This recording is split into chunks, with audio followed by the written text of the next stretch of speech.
يعني ايه اتمتة؟ اتمتة يعني اوتوميشن. بصراحة انا معترض على الترجمة ديت. احنا في حياتنا كتير بنستخدم كلمات الانجليزي. يعني بنستخدم موتور ما بنقولش محرك، حاسوب بنقول كمبيوتر.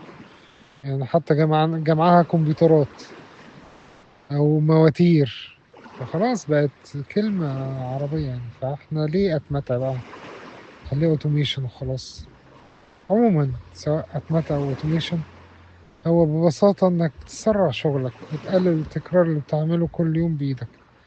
مثلا ترد على ايميلات، نفس الايميلات بترد عليها بنفس الرسالة، تدخل نفس البيانات.